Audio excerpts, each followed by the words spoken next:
worms in. So let's check out your worm bucket. So you cultivate your own worms I do, and bugs. and bugs. Well, the bugs are in here.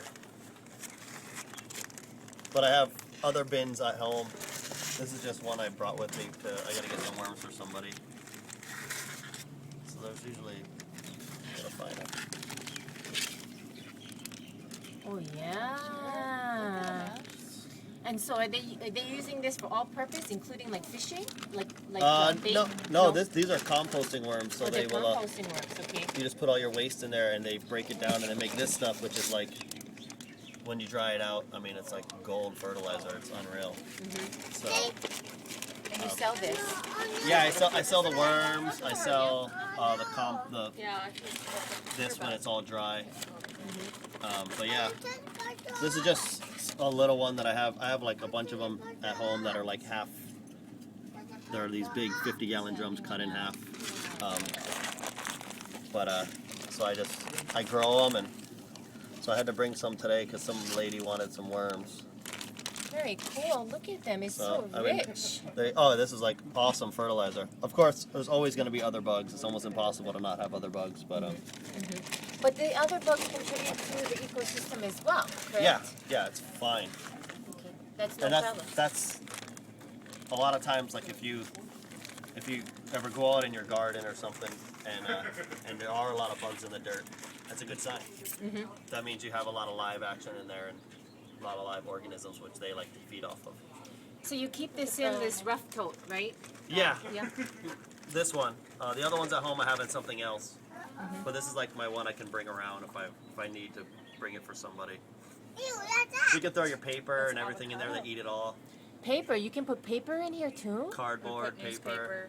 Really? Like this, I just drop this in there. It's fine. I can just leave it. They'll eat it. What is that? It's just my napkin. Napkin. Yeah. No way. So So you're really not wasting anything. no, I mean they won't eat plastic and they won't eat papaya seed, but They won't eat plastic or papaya seed. Papaya seed's an actual dewormer. yeah, it'll sterilize them, which equals they die off.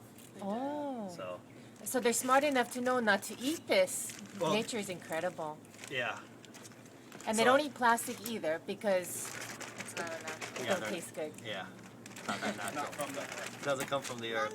But they'll eat pretty much everything, you know. I mean, I hear a lot of people say don't put meat or anything like that, which actually they would eat your meat, but it just attracts other animals. So don't do it. So you limit what you put in the compost, thinking about those types of considerations. Yeah, I just do like if I'm making at home, I have a little bin that's inside my house with a screw on top, and I just every time I do salads or anytime I'm cooking, I bring it out.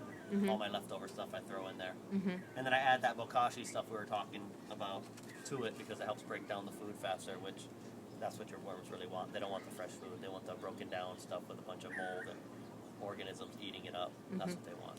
So you're creating a better environment not just because you are using healthier products, but you're creating a better environment because you're not adding to the waste. No, yeah, we're trying to cut down waste.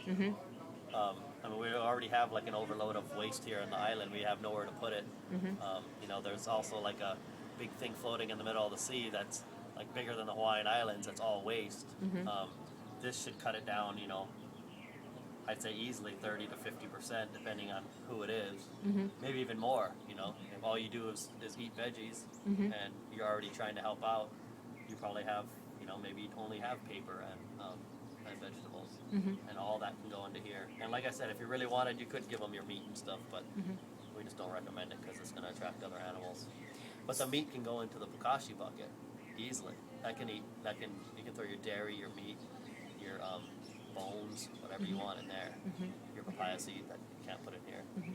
How do you start one of these buckets? What's kind of the essentials to starting one of these buckets here? You get the Basically- bucket, right? Or just get something to put it in. It doesn't have to be this. Like, I mean, I got my worms from somebody like 3 years ago.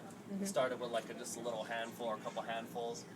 I just went and got this from, you know, one of the stores out here. Drilled some holes in it, read up on it, and got it going. You throw a little bit of dirt in there, bunch of paper, wet paper, and then start throwing your food in there and throw your worms in there, and they'll just start going through it. So the air holes are also essential. You need the air holes. If you're, you don't necessarily have to have a top on it, but it's always good to have something covering it. But if you are going to have a top, you better have more air holes. What are the air holes important for? For the worms breathing, so you don't suffocate them in here. And if you don't have enough air holes or it's not a good environment, you'll know your worms will try and escape. They will leave through any hole they can find, or you'll lift this open and there'll be worms all up here trying to get out of here. Really? So they'll kind of tell you when they're in a bad environment, as long as you check on them. If you don't check on them for a little while, they might all be gone. Like, I still, to this day, I find them in my yard and stuff, in areas right around my bins, because sometimes this thing was the only thing I had for a while, and this thing was full. And since I've cut it down into other bins, they're all doing fine now. But for a while, it was really crowded, so some would leave anyway just because lack of food. I would fill that thing up with food, and in like 3 days it would be gone because there were so many in there. So it's definitely slowed down since I thinned them out, but they're coming back. So you're cultivating the food to cultivate your food. Yeah. Yeah. Yeah. Yeah. And I'd say the worm castings is probably one of the best all-around fertilizers for everything you can think of. It's phenomenal. So And at the same time, you're cultivating your community. yeah, That's incredible. That's incredible. Well, I appreciate it. Thanks very much. yeah.